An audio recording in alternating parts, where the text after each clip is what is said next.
Hi everyone, today I'm going to be doing a part 2 to ballet assumptions, true or false.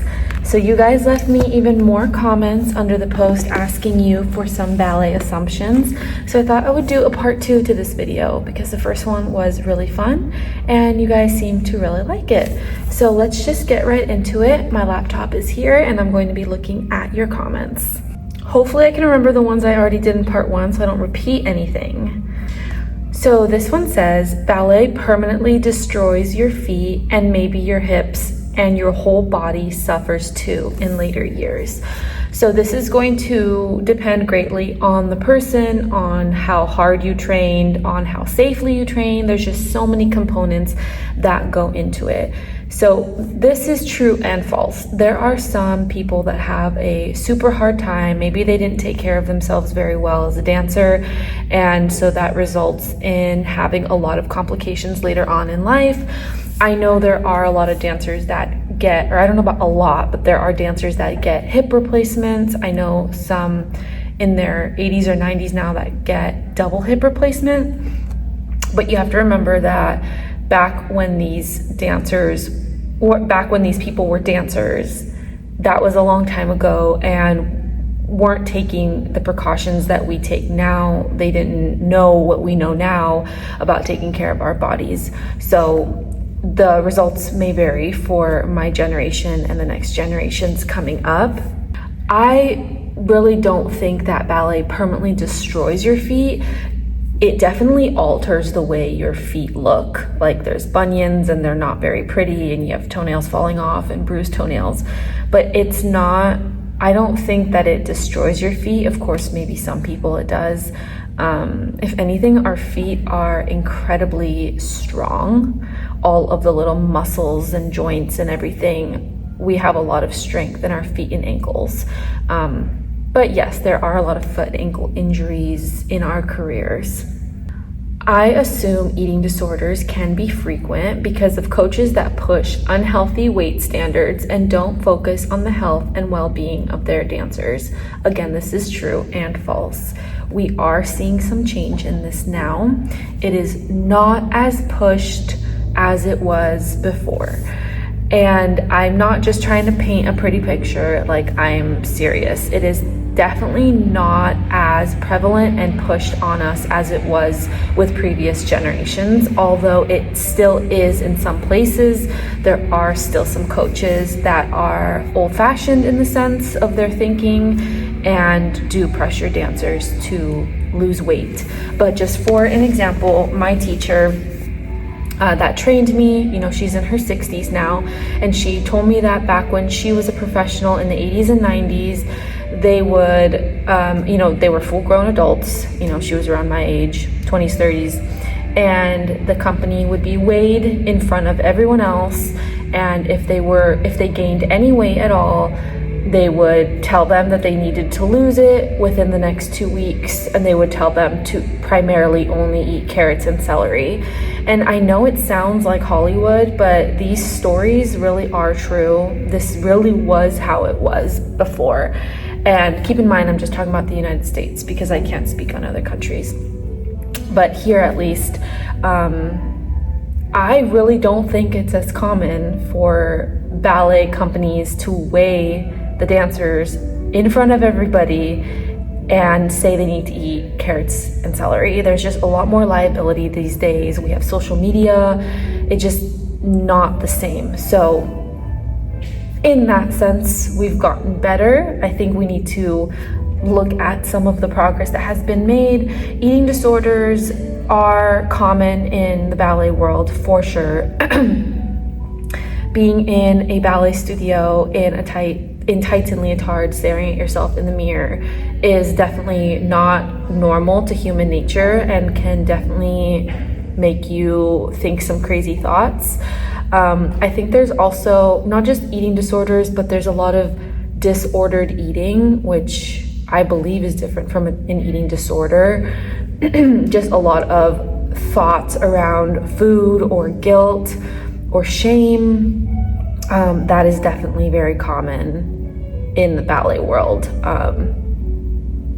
I hate to I hate it, but it's true. So I'm just being honest.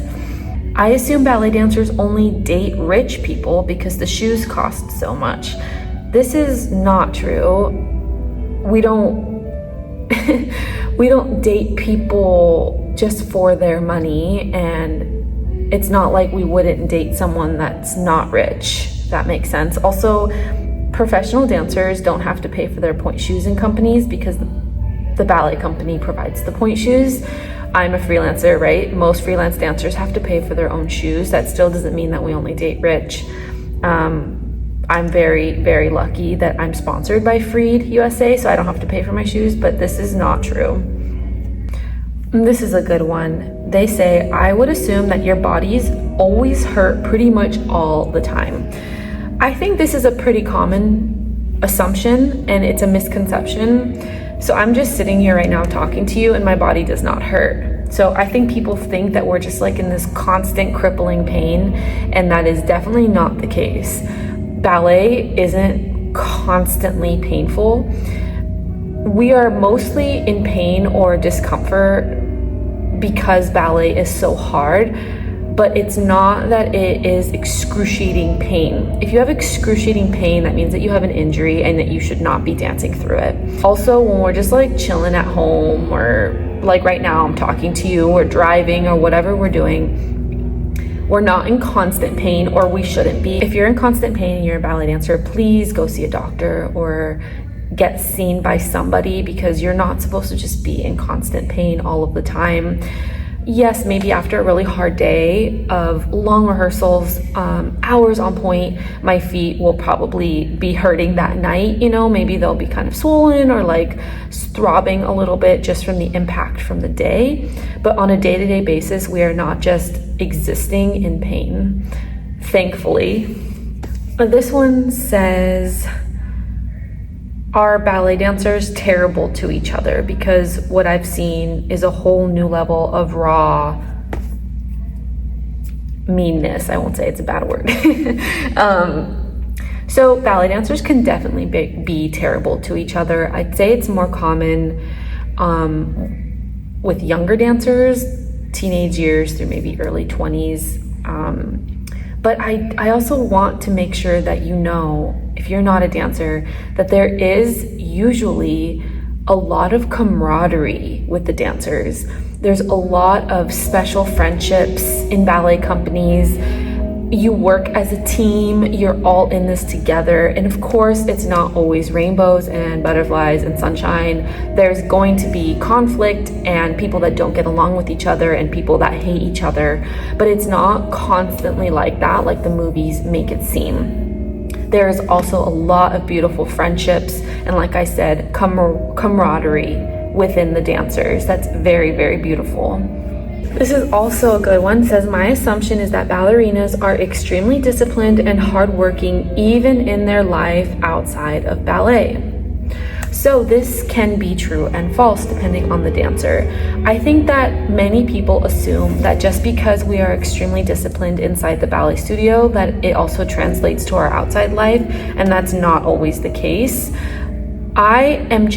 Me specifically, I am a type A person. Whether ballet is in my life or not, I am just type A. It's the way that I am. It's the way that I was born. But I do want to let you know that there are also type B ballet dancers that are professional, that are not organized outside of the ballet studio. And that's okay. That's just the way that they are. I can't relate to them, they can't relate to me. It's fine, right? We're all different. But this assumption is false. Not everyone is extremely disciplined and hardworking, even outside of their life of ballet. This one says ballet dancers don't have free time or many days off.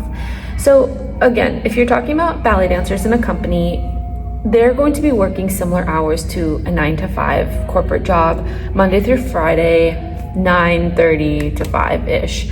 And then of course, performance weekends, you're in the theater all weekend. But other than that, you have pretty standard hours. So you have as much free time as another person. The thing where it gets complicated is that a lot of ballet dancers in companies have second and third jobs.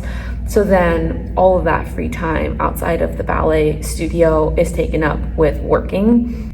And it really just like depends on the company again, because New York City Ballet, for example, they perform a lot during their performance season. Like, please correct me if I'm wrong, because I'm not a dancer with New York City Ballet, but they perform, I don't know, 5 nights a week during performance season, 4, 5, 6.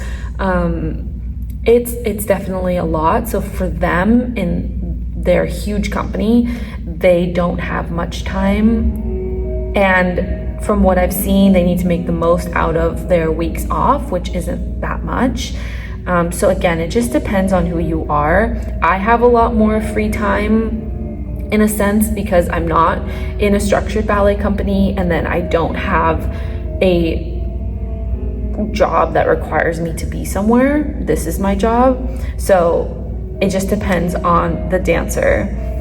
This one says the assumption is that all dancers have full flexibility. For example, if one cannot do the splits, one cannot be a professional dancer. So not all dancers are born with extreme flexibility. Not all dancers are extremely flexible.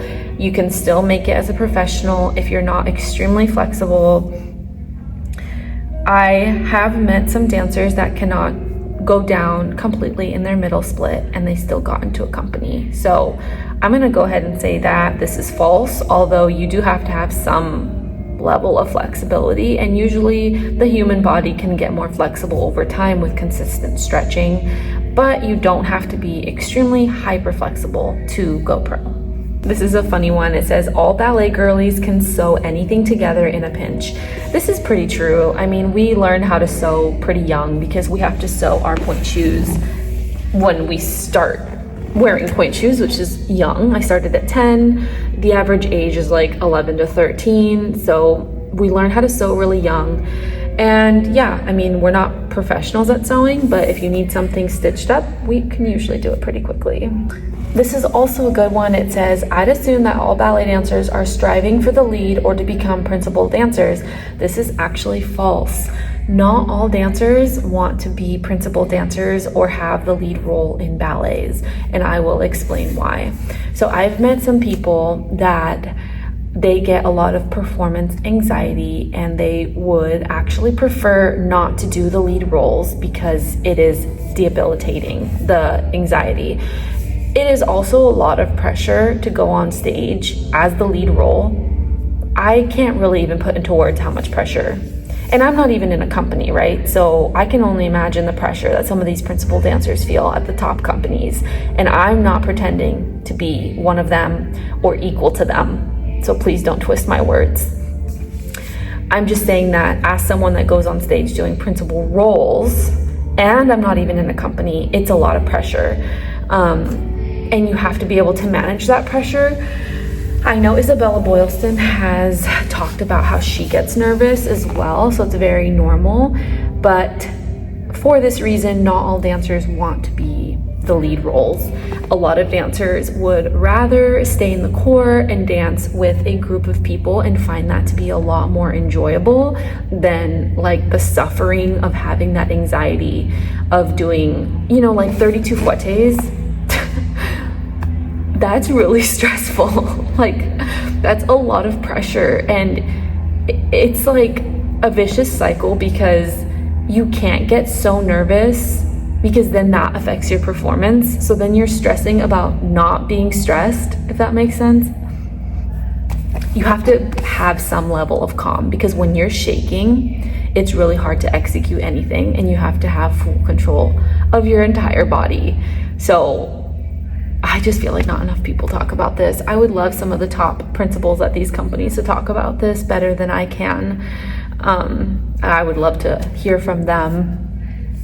But the other thing about going on for lead roles that I've heard people talk about is that it's also just very scary and nerve-wracking to go on stage by yourself. I would agree with that. All eyes in that audience are on you when you're doing a solo. And then when you're doing a grand pas, yeah, you're with your partner, but if you're the female, they're in the back, they're behind you, partnering you. Most of the eyes are still on you. So it's just a lot of pressure, and some people just don't want to live with that pressure. All right, guys, this video is already getting a little long, so I think that's where I'm going to stop for today. I really like doing this kind of video. I think it's fun talking to you about the assumptions, debunking them, and just teaching you a little bit more if you didn't know. I hope you guys enjoyed part 2 as much as you enjoyed part 1. Thank you so much for watching, and I will talk to you guys later.